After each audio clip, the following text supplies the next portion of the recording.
I'm here with Mr. Amir Glenn's Jose Candelario Show. This one's a little longer because we're not talking about just the Shine Academy that's happening at Stetson Library, 6 p.m. on weekdays right now, running through May.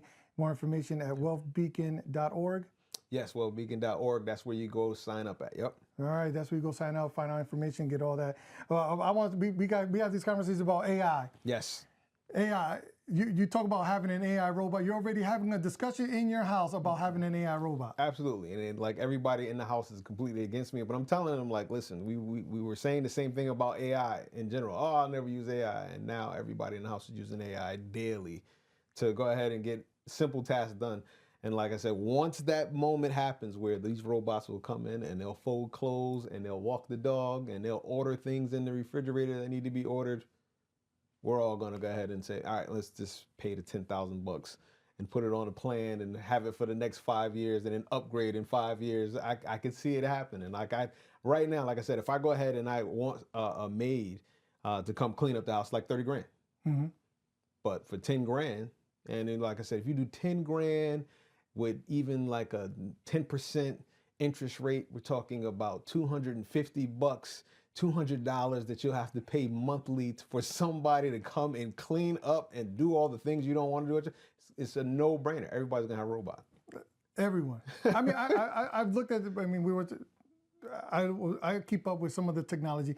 Last year, Elon Musk had a bunch of human-operated robots that were like, "Wow, look at that! We're here! So cool! We made it!" No, and then it was a farce.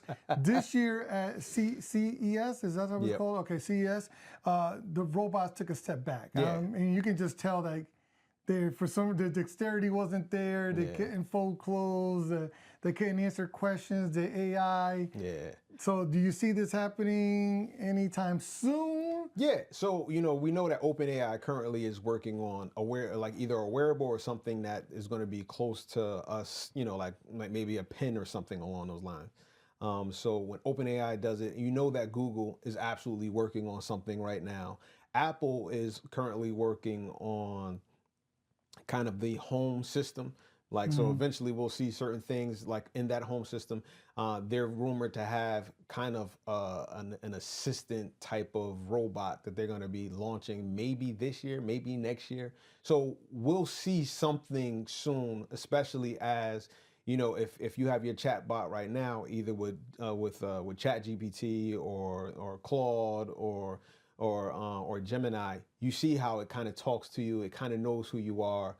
So it's funny, literally this 2 days ago, I was showing my brother-in-law kind of like my setup with my chat bot, and I named him Malik. So when I talked to Malik, I'm like, yo, Malik, hey, I need to do this and the third. And he's like, what's going on, Mayor? How blah, blah, blah, blah. All right, King, we got this, and he was blown away. Like, he's like, how do you get him to talk? I was like, I kind of put all of this stuff into him. So now he's completely knows who I am, knows what I like, and knows, kind of like how I like him to speak to me. But I was like, imagine when I can put this into my car. Well, imagine when I can put this when he travels with you. Into the robot, like to a robot in the house, to where he literally he knows everything. And I was like, that's really what we're missing right now. Once these AI robots get the dexterity and they're able to move around, and then we go ahead and we sync them into our actual chatbots, and then it's a wrap. Then they become a part of the family. Do you think that generative AI is closer than we think, because now they're pushing it, they had it in 6 months, and now they're pushing it back for 3 years? But do you really think generative is right? And for people who don't understand generative AI is the next step of AI evolution. We are at the precipice, I guess, of it. We are very close. Like I said before, they said 6 months, but then they pushed. Like at first it was we're like 10 years out of it. Then they were like, nah, we're like 3 years. Then they were like, we're at 6 months. Then they were like, nah, we're back at 3 years. And so like, I'm looking and I'm like, it's definitely probably within the next 3 years, we're going to see the AGI. And the big thing about AGI is that whatever company gets it first will be the company. So if it's OpenAI, if it's Google, if it's whoever, if it's I think Apple's done with their AI component, but whoever it is, this company will be the number one for them all. So, and AGI in particular is this, it does stuff automatically without humans telling it to do things. So it's a scary notion, because you go like, okay, like, are we talking about Terminator at this point, where it's like, oh, I need to clean humans up? Skynet. Yeah, is it Skynet? Like, you know, like, or is this something that's going to be a little bit more, you know, like more of a utopia type situation, you know? And but I think that's what kept AGI, or generative intelligence, that set it back, is because it was coming to certain conclusions that were not really friendly towards humans, or even it had racist connotations and racist undertones. But it's because we now know it depends on who builds it, is where it's going to lean in its ideology. So it got pulled back off the market as soon as, and when it started communicating with another, and it started teaching itself, and then they decided to team up. Team up to go ahead and do things. Yeah, so like a lot of that stuff is scary, but at the same time, it is, you know, like it's in control. We're in control of it. I once saw, I think it was John Hope Bryant, and it was somebody else. They were doing an interview, and I forgot who it was, but they were talking about kind of like there are like literally, like we're creating another intelligence, you know, like it was God, the main intelligence, then he created us, and then, you know, like then now we're creating another intelligence. And I figured they also put Earth in there, so God, Earth, like, you know, because Earth in itself is an intelligence, and how we treat Earth is pretty much how this AI or this new intelligence will probably treat us, kind of like, oh, whatever. Like, oh, you know, they don't have to live here. You know, some of the AI would be like, no, we should be doing this for them. But I forgot the guy's name, but he used the godfather of AI, and he was like, if we really want to kind of deter AI from becoming an enemy, we need to try to program it now to have a motherly instinct to consistently overly protect humans. And it's like, I don't know how, like, it's weird. I don't know, like we're at a different age now, like, but we're literally we're at the point of the Jetsons. You mentioned that earlier, that Jetsons, where everything is pretty automated. I mean, we don't have, well, we could have flying cars, but again, it's just technology. We're talking about self-driving cars and how it got on the market and then get off the market, and then they were ready for it, but now we're not ready for it. Is the problem greediness within corporations of the Fords and stuff, because they took them so long to get us accustomed to buying cars and purchasing and keeping that machine going, versus moving to a subscription model car rental program where you just summon your car and your car will take you wherever you want to go, and it doesn't necessarily have to be your car. The sense of ownership. Yeah, I think that is I think this is the big thing of even why, like, the electric cars haven't taken off as much, because, you know, the gas companies are like, hey, we still want to make money. So I definitely think that there are definitely cars, you know, companies saying like, hey, you guys are going to kill us completely, but, you know, they killed the horse and carriage system as well. And so absolutely, once the self-driving cars are out, it's going to be really no reason for us to even own cars anymore. No. Like what's the use of it? And then if I can subscribe for $500 a month, that's cheaper than me having a $500 car note that I got to worry about putting gas in. But see, now you're taking down the insurance. You took down 3 companies at one time. I don't know, Mr. Glenn. You took down insurance companies, gas companies, and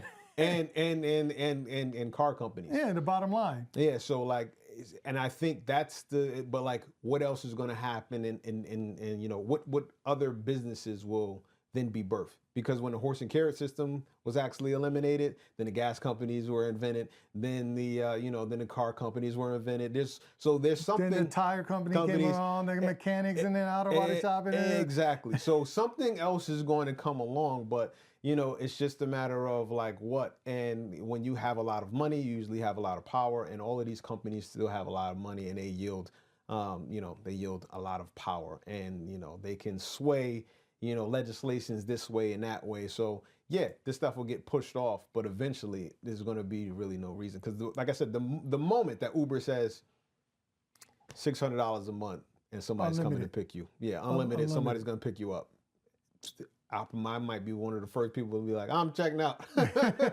Checking out. I'm good on paying $800 on this car note and plus $300 on car insurance. I am all set. I think that the value is going to outweigh everything, and that's the insurance companies, because the companies running it still got to pay an insurance company that can be insured. So it's not like people losing money. It's just the model needs to change. Do we need to get to something catastrophic to make that change? Because there's always a red flag event that triggers the change of technology. Yes, and so I don't know what that would be. I hope it wouldn't be anything too catastrophic, but that's a good, like I said, that's always the fear, right? Oh, something big happens and then now we can move towards it, or can we just slowly move towards it? We can never slowly move towards anything. We're humans, man. Yeah. I mean, we're creatures of habits, and the thing is that the industry takes 100 years to settle us into the engagement ring. Yeah. It's a totally made up sales pitch from the 1920s that to this day. Christmas, Valentine's Day. Yep. Every single capitalistic venture that generates money, Super Bowl. Yep. I mean, you name it, sporting events. Okay, just a quick thing. You got 3 options of subscriptions, right? Mm-hmm. Say you got 3 subscriptions. You can subscribe to an AI model, Claude, Gemini, ChatGPT. You can do an entertainment, maybe music, Spotify, YouTube, whatever. Gym. What are your top? What's the most important one? Which one would you put first right now? What I put first? The one I use every day, and I can tell you exactly the category. So it'll be like AI, because I use it every day in pretty much almost every component of my life, whether it's sending out an email, whether it's tweaking an idea, who can I reach out to? It does a better Google search than I can ever do. So that's AI. Then right after that is music, because I still need a background music in my life, to be able to go ahead and figure out, just to give me the mood of the day. And then everything else goes behind that. So like I said, the gym membership, I go outside and walk. I don't need a gym membership for that. I do some push-ups in the house. So, but these, and I think that's kind of like, it's weird because I feel like that's where everybody's going to end up going to. Everybody's going to end up going to AI. Even I'm watching people that have pushed back on it, as soon as they get a little bit of taste of it and see how all right, can you just make that email a little bit better for me? Sure. Hey, I'm updating my resume, and oh wow, that absolutely is amazing. Could you fluff it up a little? Oh man, this is perfect. Boom. So like I said, it's a great tool at this point. When will it become kind of our companion? When it will become our Jarvis? And by Jarvis this is Tony Stark's Iron Man, his computer, his artificial, the original AI. Yeah, the original AI. Jarvis. Yeah. When will it become that? And I think that we're very close to that. I think that's in the next 2-3 years. I don't know. I think we're already there, personally, if you ask me. I mean, the way that I use AI personally, I've done everything with it that I throw things at it. I experiment with my AI. So it not only does my resume, it does my writing of emails. I've now got it editing pictures. Yeah. So if a person wants something touched up, I will tell the AI what to do. So the key to it is prompting. Where do you get your prompts from? Yeah. Are you using your bracket? Are you to the point now that you're weighting it with brackets? Yeah. So actually, it's funny because I went to a quick prompting seminar and learning how to prompt. And again, for those that aren't really into AI, prompting is how you go ahead and describe to the AI what you need to get done. And sometimes you can prompt kind of like blanket it, and then it'll figure out something on you, and you're like, all right, I can work with that. But the more you use the AI to stop it from quote unquote hallucinating, which is messing up, you have to get better at prompting. Just to say, prompting, it's like giving it parameters. Yeah. And just keeping it within. And hallucinating is because AI, especially what drew it back again, was the tendency to make it up, to lie. Yeah. So it can look good. It took on a human trait really fast. Took on a human trait really fast, like to lie to make sure that it gains your approval, because that's how they built pretty much all of these AIs, to gain your approval, to make you feel like you're absolutely the smartest person, the best ideas. And so a lot of the times I know all of my memory for both of my, I use Gemini and I use ChatGPT. I make sure the memory knows to not lie to me, then to absolutely tell me the hard truth. Like if my idea is terrible, tell me why by percentage. And it does. Like that's a terrible idea. We should not go that way. It's a 90%. It's not going to work. Here's the reasons why. Boom, boom, boom, boom. Or that's actually pretty good. That's just 95%. It's going to work. And boom, boom, boom. So like learning how to, like I said, prompt the AI so that it makes your life better, but also makes the things that you're working on better is super important. And if you're going to take on, like not even going to take on AI, you're going to take on AI, that's the first thing that you have to learn how to do is prompting. The crazy thing is that prompting goes back even to Google searches. And for those that know, you can make Google find things if you ask it the right way. And like, that's one of those things where like, if you don't know that level of the engineering working, like for instance, one of the faculty members I used to work for was like a Google ask, like he could find the weirdest thing and the weirdest article because he knew exactly how to ask Google to find something. Like it's just weird. But now with prompting, it's going to be on that same level where the better prompter you are, the better your AI will be, the more proficient you'll be at doing your job or accomplishing whatever you're trying to accomplish. We talk a lot about jobs that are going to be in trouble. We talk a little bit about Gemini. Gemini in the background I was sharing with you has now these weighted. Now, when we say weighted, this is the next level of prompting. Yep. Weighted. What would you describe weighted as in your? Because everyone says it's a little different. Like, I don't know. I'm trying to figure out how I would describe this in my words. I mean, well, we were talking about with Gemini and the medical industry, right? Yes. So, like, AI right now can find, like, so a lot of times, this is no disrespect to doctors, but a lot of times what they're doing is guessing, right? Mm-hmm. So you come up to them and you say, hey, I've had a headache for the last 3 days.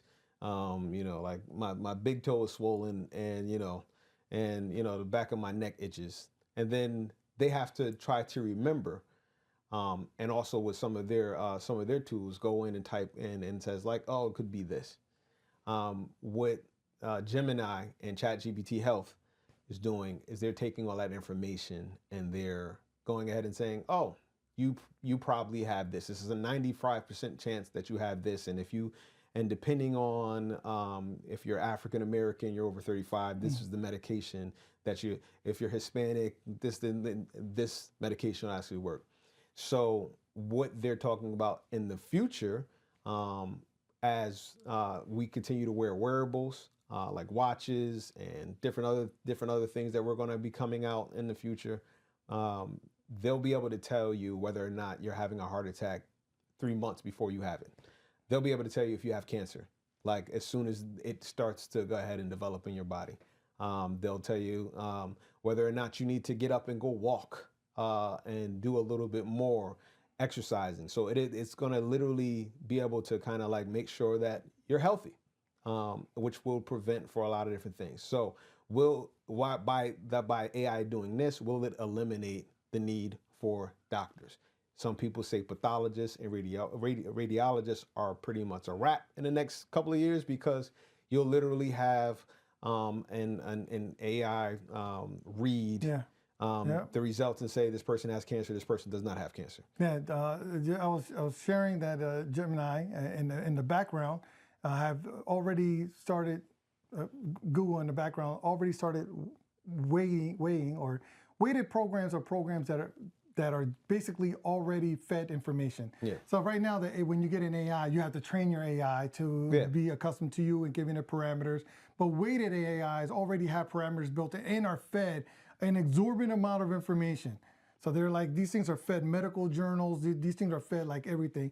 And the MedGemma the MedGemmas in the background for Gemini, there's one that can read X-rays, which is kind of crazy. Mm-hmm. Can tell you what kind of tuberculosis they have. There's one that cough. Can a cough. The cough one. Hear your cough, tell you exactly what kind of respiratory ailments you have. And what I like about the MedGemma that I was looking at is again, we were talking about just communication. Basically, it's telling you in your own terms, in the language that you speak, even if it's Ebonics, if you speak a different language, if you have a 3rd grade reading level, it will tell you exactly what you have. Exactly what you have, so that you understand it. You got the sugar, baby.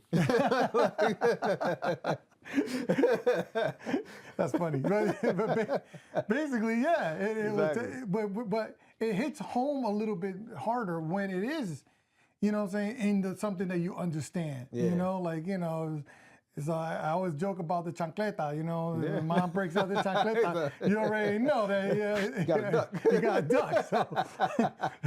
So if it speaks to you in those terms, then yeah, I mean, I could see life expectancy now changing and reaching that 100-year goal, because sweet Jesus, I mean, if you know that you have to, it's, you know, it's time for you to walk, or, you know, you didn't take enough steps. I mean, it's crazy how much already it does, the wearables, and preventive healthcare. So my last question to you is, how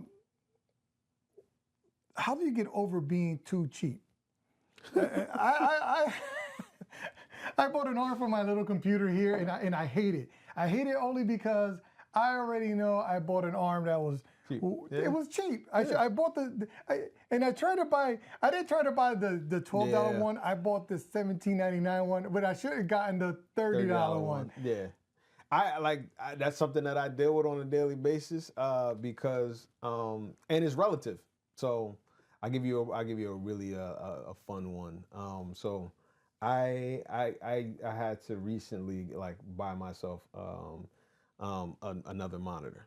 My monitor died, so I went ahead and had to pick myself. So the last time we talked, it was a TV. Yeah. So yeah. For the bedroom. Yeah. So I got the cheap one. I got the cheap one, which was hard for me to do, and it was so hard for me to do, and I'm still kind of upset because it only has two HDMI's, and I'm like, they couldn't give me a 3rd HDMI. Now I got to buy an adapter, whatever. But I'm like, okay.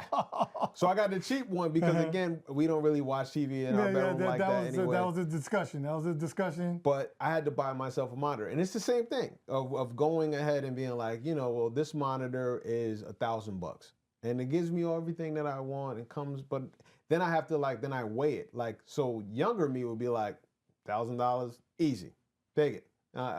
Even if I don't use all the features. Now that I've gotten older, I'm like, do I really need all of these features? Can I get away with the $180 monitor at the same, you know, the same thing, you know, it's 4K. I'm sorry, not 4K, it's 2K versus the 4K. Do I need the 4K? Do I need the 5K? No, I'm not actually doing. I just need something that I'm doing some coding and writing emails. I'm not actually doing this stuff. And so now I'm learning to be able to peel back. But at the same time, if it's time for me to go ahead and redo a kitchen, oh yeah, $20,000. No, it's $20,000. Whatever. But I'm fighting with myself right now to spend $1,000 versus $200. But if I got to spend $20,000, I'll do it in the blink of an eye. And depending on the deal, though, oh, this could be $30,000. This you can buy the $10,000. No, we're spending $20,000. I know. So it just depends on the scenario. And so that's something that has been really hard for me to be able to figure out. But I've been doing better, and I do it now with convenience. So I know if being a salesman, it is, you know, it's good, better, and best. And 95% of the time, everybody goes for better. They don't go for best. And so for a long time, I was best and continue to being best, but learning financial empowerment has taught me to scale back and stick with better. And sometimes it's okay for good. But if it's going to cost, you go all the way down to good now. But if it's going to cost me an inconvenience, I'm definitely sliding to better.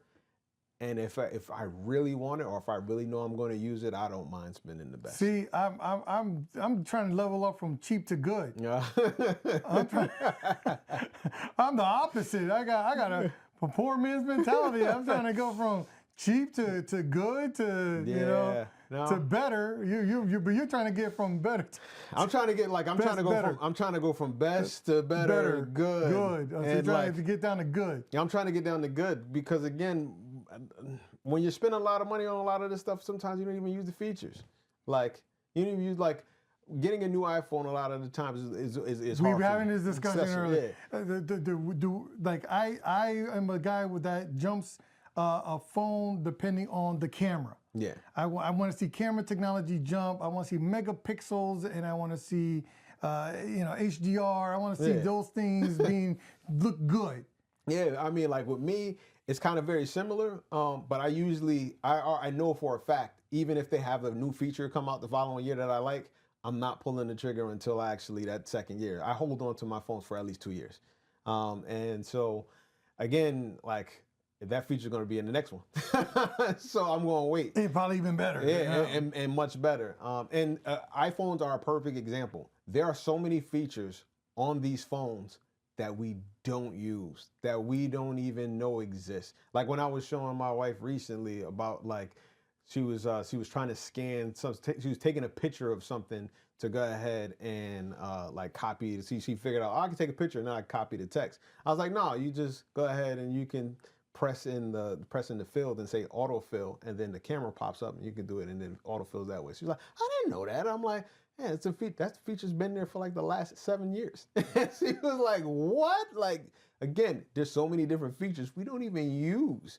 And so it's hard trying to figure out whether or not I spend the extra money on a feature that I won't use or like that I don't even know it's there, versus me spending on something where it's like I need to buy a better arm that's a little bit more it has a little more fluidity to it, and actually can hang on to a bigger screen. Like, do I spend that extra $20? Or do I spend that extra, or do I go ahead and I go for the Gusto and I pay the $300 one that has the hydraulic system in it, and like I can flip this thing over, I can press buttons, and I can have different settings. Do I go that route, or do I buy the $10 one that works from Amazon?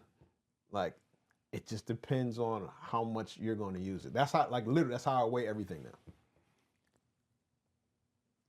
One of the biggest things that's happening right now is the pullback of 8K, because now our eyes are only processes certain. Yeah. 50 megabytes per second is our brain processing power. Yeah. We're not that. So what's the use of having 8K? So now they're realizing 8K TVs are just disappearing off the market because you don't see it, you don't feel it. Like, and so for me paying all of that extra money. For what? Like, and here's the thing too, is that there's not a lot of things that can drive that content to it. There's nothing. There's nothing out there. I mean, you're lucky to get 4K at your house. Yeah. If you're lucky, you're lucky. Yeah. Because it takes a long time because it's going through copper. Most of the time, unless you got, like me, I got fiber, but yeah, but if you don't got fiber, I mean, 4K, even that is a struggle. I mean, so like, and that's that whole thing. I had a few run-ins with some audiophiles, and anybody knows anything about audiophiles, they like to make sure that they can hear the crisp of the crisp and the bass of the bass, and it's like, and sometimes that's absolutely amazing, but when I'm listening to, I don't know, if I'm listening to Wu-Tang, I don't really care about like how crisp I want the feeling, but some audiophiles, they need to hear that it can, like, you can feel that the rumble from the 50 hertz, and I'm like, so like, I can care less about the rumble. I mean, it hits, like I can feel the rumble in a Honda Accord from 1992 with like 315-inch speakers. I don't need that as well. But like I said, and I'm gonna lose a few decimals in my hearing. But again, it's one of those things where you look at it and say, like, is that overkill? And why would I pay $3,000 for a subwoofer that can provide that for me? I don't really care, and I'm not going to use it. And like, if you're an audiophile, great. It's the same thing with the 8K, with the 8Ks. It's like, I'm not going to be able to see that. Like, it's just the flex that I paid $5,000 for this TV that I can't even see anything in 8K, and my brain power won't even be able to see it. So what's the use of me actually spending this money? And so, like, yeah, it just kind of like, it becomes more of a sales gimmick. Like, For those people that like want to say they have the top, I got the top. Yeah, okay, great. But are you okay with a 4K or 2K? Do you think 4K is I mean, I feel like 2K is great, more than enough. Yeah, 2K is great. But you know, like it also depends on how big how big your space is. And you know, like, and that's another big thing too, is like if you are in a room that's, you know, like a 5x5 and you have 100-inch monitor, like it's overkill. Yeah, it's overkill. Yes. It's overkill. You're not gonna like, but in most cases, 2K is gonna be perfectly fine with a 65-inch or 55-inch. You don't really need the huge TVs. But you know, I just think that that's just kind of like, you know, humans. You know, we kind of like. Because I was thinking about getting an 85-inch, and then I realized that how many feet back I have to be from. I would literally have to be in my front lawn to see the actual to see my television in all its glory for what it is for 85, 95-inch TV. It's like it doesn't necessarily really matter, but again, like a lot of it is just people are selling you up. But yeah, that is one of those things of like, once you kind of learn that, like I said, in my space at in AV, we know like this room is this size, so we need at least a 75 or 85. This room is huge. We need at least 200, you know, footers. We need to just put a projector in here. You know, like we know that because we had to do the math. And so for most people, they're like, I'm getting a projector. Man, this is a closet. You don't need a projector. It's gonna be hot in here. I'm waiting for panels. Yeah. I'm waiting for panels to become cheaper and just programmable panels. I think that's just that is the true future of television watching and decor. Because I think the new. I said we're actually really. I think this is the Jetsons. I think that eventually we'll just all be wearing wearables. We'll just all have the actual glasses on, and we'll have the experience to be able to watch a movie together in the space. And like I feel like, you know, holograms, you know, like, which I got a chance to see a nice little thing at Yale recently about some holograms. Like that's the future. Like you'll be in the movie. You'll be like, if you have the Apple Vision, you know, right now you can, and even the Oculus, you can watch the NBA game from the side of the court. Oh yeah, courtside watching with the Oculus. Yes. So like, I think that's where we're at. Like eventually we'll walk in and TVs won't even be a thing. It's like, oh, I have the 10K glasses where I can see the booger in LeBron James' nose. like, oh man. Like, and the thing is too is that you'll be able to see, because now films are being shot in 60 millimeter. Yeah. To give you the IMAX experience, but your eyes can't. I mean, I go to IMAX and it's like I'm only watching like part of the screen because the screen is so too big. The screen is so big, and I'm focused on like the person's just face, and they're like, what? There's a whole body and a whole room in it. Exactly. I was like, it takes a lot, but. Do you think that it's just generational, that the younger generation will already be adjusted to this versus us having to adjust to it? I think one of the biggest things is that, like in my house, we don't have cable TV. And my kids all watch TV on YouTube, which is like kind of like watching on demand. And so like explaining to them about Rhapsody, OMTV Raps, Video Soul, like, and they're like there's a music video for that. Like they don't watch music videos. No. Like, and I'm like, I used to come home every day, sit there in front of, you know, TV watching a music video. Rhapsody. There's VHS tapes downstairs in my basement full of like old school Rhapsody that I probably should like upload somewhere. But like, and we sit there and we watch it. And then, you know, like even the whole TV experience, you know, 8:30 at night, Martin's coming on. So you got to be, and, you know, I think it was on Tuesdays. You had to be there, you know, and if you missed it, you missed it. Yeah. And like, Thursday night's copy show, different world right after. Yep. So there was, you know, like, so you had to make sure that you watch these things. And now it's like, oh, the new series is out. And depending on if they just dump everything or you're like, you know, like some people binge watch the whole entire series. Some people like they're catching up, you know, Power comes on, we see it Friday night, you know, like, so it's so different for their experience on how they My son is 8 years old and he refuses to watch Nickelodeon on cable. Yeah. I said, hey, you want to watch some, because, you know, I stream some stuff, and he's like, no, I don't want to see it. It has commercials. So, yeah, commercials. We got YouTube Premium, so he hasn't seen commercials in forever. Now. It's been like 2 or 3 years he's seen an ad, like, and he had to skip an ad. So when he uses like regular YouTube at someone's house, he goes, yeah, I gotta skip ads. Yeah, it's like, annoying. It's annoying. Like I have YouTube Premium for my account, and the rest of the family doesn't. So I come in and immediately get annoyed. Like, oh, you guys got commercials. Oh, this is ridiculous. Yeah. But I know that, like I said, commercials. You know, like honestly, if I got with Hulu, I'll pay the extra like $10 so that I don't have to worry about paying. But I think to watch the commercials. That's the other end of this, is that no matter what subscription you're paying now, there's some kind of advertisement that's going to pop up somewhere. It's inescapable.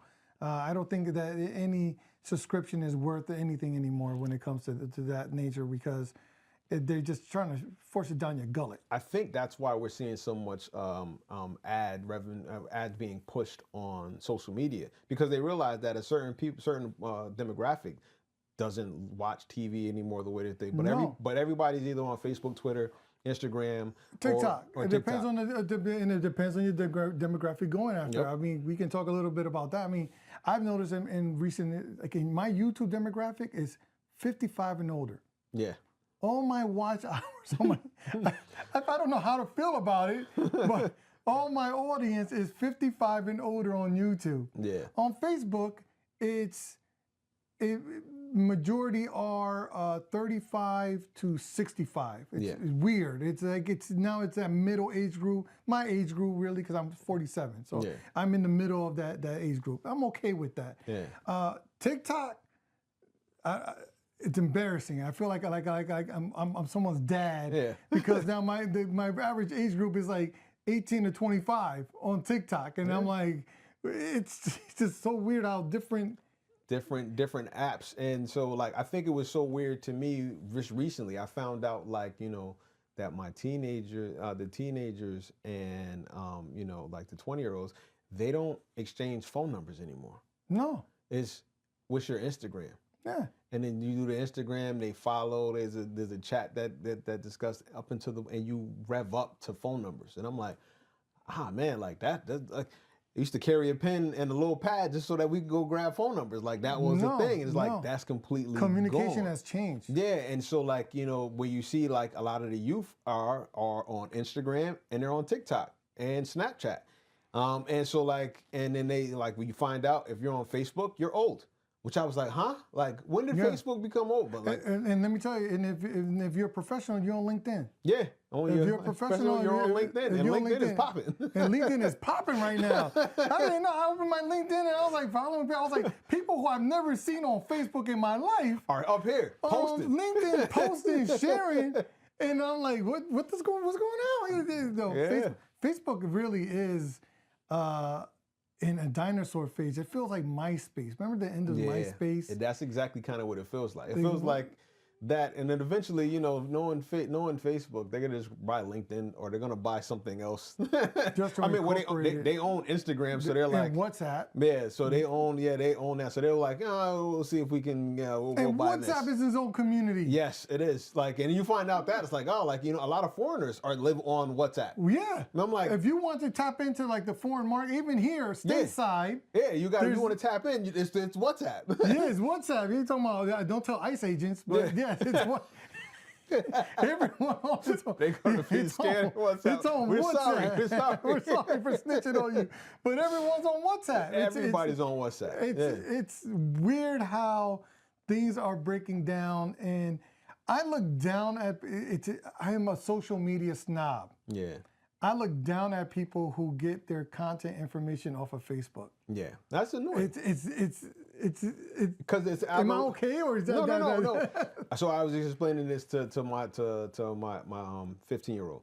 He's really starting to become a little bit more political, you know. And so he's like, yeah, this, then, you know, like what Donald Trump's doing is terrible. Like he's really like into this, right? And I'm like, listen, you're feeding your algorithm.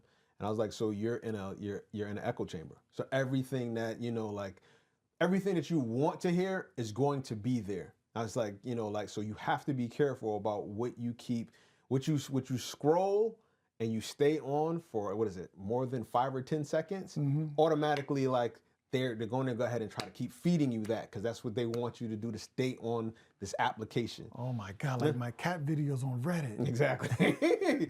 so I'm telling them, like, you have to change the algorithm. And I was like, so you gotta, like, if you want to see more positive things, you gotta, like, as soon as you see political, flick it and then go ahead and try to find something that make you laugh. I was like, and literally, I feel bad because most of my actual algorithms is nothing but stupid videos of people laughing and joking. So it goes stupid video of people laughing and joking, then it goes to like AI, and then it goes to like social impact stuff, and then back to stupid videos. Like, so it's like boom, boom, boom, like it's just boom, like it's just, that's my algorithm. There's a rotation, yeah. Like, and that's on Instagram. If I go to Facebook, it's like the ratchet of the ratchet. I'm like, I stayed on a fight video for too long, for 2 seconds, and I'm like, why am I watching fight videos? Like, the algorithm on Facebook is just. But I think Facebook, it's one of the things that I read up on was Facebook had a study on the effects of AI on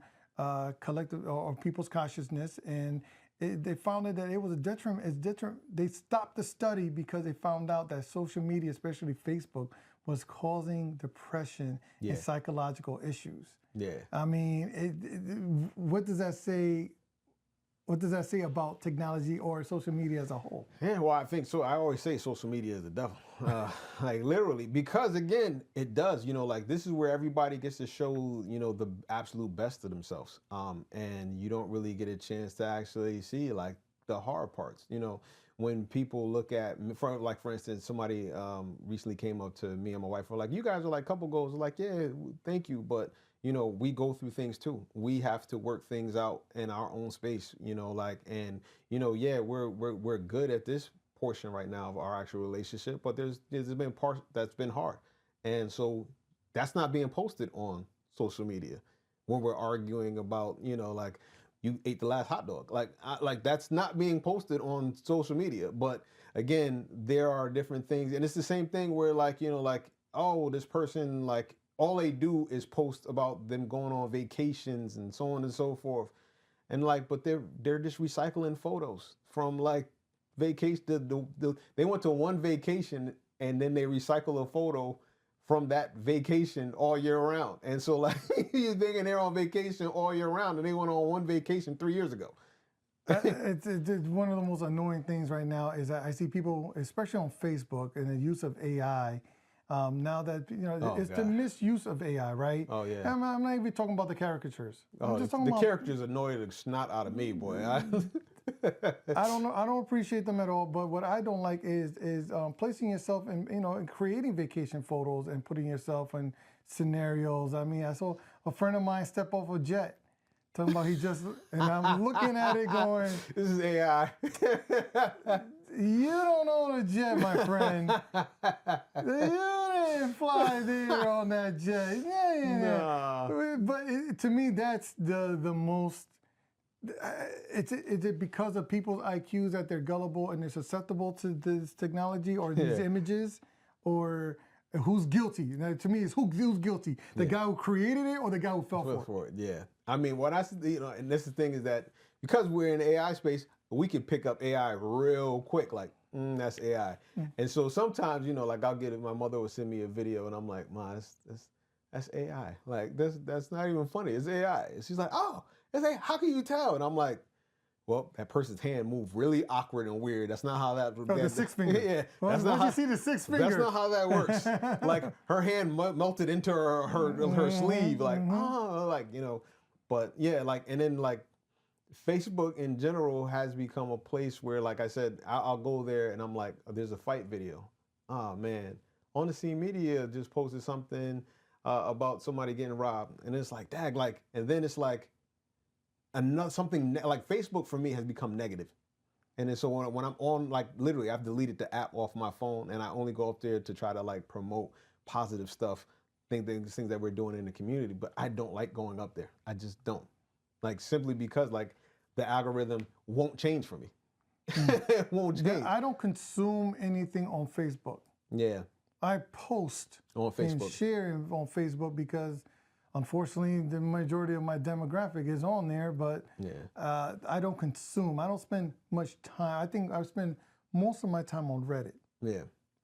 It depends on how you consume information. For me, Reddit is good because I still like to read articles. I still like information. And I'd like to see the feedback of how other people feel about the information. Yeah. I think that's why Reddit does it for me, because I don't need a video. And I recognize that Reddit beats the news cycle by 24 hours. Yeah. So if I want, and I'm always want to be like, for some reason, still the first to know. Yeah. But I want to be well informed too, and I want the source. So at least Reddit, you have to tie in a source. Yeah. To Reddit, so when you can't just be willy-nilly and posting something without the source. So you got to get an article from CNN or the AP or something to validate what it is you're saying out there. I think I need to tap into Reddit a little bit more then. Like I said, just in general, I'm kind of like I'm on LinkedIn. But LinkedIn is good too, though. But see, LinkedIn has a professionals, and there's a certain level of ethics and education up there, right? Yeah. I mean, you're not on LinkedIn unless you got a college degree. Yeah. I don't see. I ain't got a college degree, but I'm on LinkedIn. But I'm definitely on LinkedIn. You done snuck in. You snuck in. Shh, me Don't too. tell anybody. That's two of us now. I know two people with no degrees on LinkedIn. But you can tell that there's a certain demographic for going back to the same thing, right? There's a certain demographic for social media and you got to still be careful because the algorithm is still going to feed you what you want to hear. Yeah. And just make sure that it's not, I hate to say it, a Russian spy. Yeah, feeding you all of this information. Yeah, no, it's like I said, it's very interesting with social media in particular because again, you're fighting kind of like I said, you're fighting the algorithm a lot of the times, and people don't even realize that they're in an algorithm. Like that, you're seeing the things you're seeing because it's showing you what you want to see. What you want to see, even if you don't want to see it. Even if you don't know that you're doing. I mean, look, we're having this whole conversation in front of my phone. My phone is sitting here, right next to us, listening. And sure enough, when I go into my social media, it's going to now show me videos based on our conversation. Yep, and I think that's the most annoying thing in the world. I'll say something like, oh, I'm looking at getting some phone posits, and then all of a sudden, like I get nothing but phone posits in everything. YouTube, everybody like, oh man, like I just said phone posits, like that's all I said. I just said, well now like you just feeding it to me. So yeah, like the tech in general, it really does become like the Minority Report, where you walk into a store and literally they're completely advertising to what they think you want to see and what you want to hear. Even though, like I said, I keep saying I go to Facebook and I'm like, wow, oh, that looks like a guy's happy. Wow, he just got punched in the face. This is another fight video. Now I know what you into, man. Gotta be watching. Watch out for Amir Glenn. He's like fight videos. He likes fight videos. But the thing is that AI is all around us. It's already being used. It's used 24/7. You like it or not, it's in our lives. Yeah. It's in our phones. And as soon as you hit the agreement on any single thing, you are now tied into the matrix. Yep, you are now tied in, and the only thing that you can do is unplug. So like I said, I'll delete Facebook app, I'll delete Instagram. I think I keep LinkedIn because like I said, I'm on the professional side. I think I might try to tap into Reddit, find out what's going on up there. I'm a big Reddit fan. I mean, I'm one of the few people, because people always ask me, how do you know? How do you know? I'm like, well, and then even in Reddit, I follow certain things. So I follow technology, I follow news. You know, even my news feed, I can choose which news feeds I want to follow anyway. So it feeds me what I want, which is a little bit more control over your social media than anything else, because nothing gives you, there's no parameters on any social media except Reddit. Reddit is the only one that you can do RAP, or news, or there's certain NBA. So I'm getting NBA, and I'm not getting memes from I follow NBA memes because I think they're hilarious. But it's about some kind of control. Yeah, them boys, they coming. Them young boys, they coming. Them young boys, they coming. They coming. We've been here for an hour. You know what, guys? We're going to let you go. Amir, thank you so much for stopping by the show. I appreciate it. Every time you come by, we just be talking. He got all kinds of stuff. You've seen the website down below the whole time, wealthbeacon.org. And anytime you got to go, you need anything, you go ahead, tap in. Absolutely. Thank you so much for your time. Thank you, Jose. All right, it's the Jose Candelario Show. Please share, subscribe, and do all those stuff that you like to do on social media, even though we talk so much junk about it today.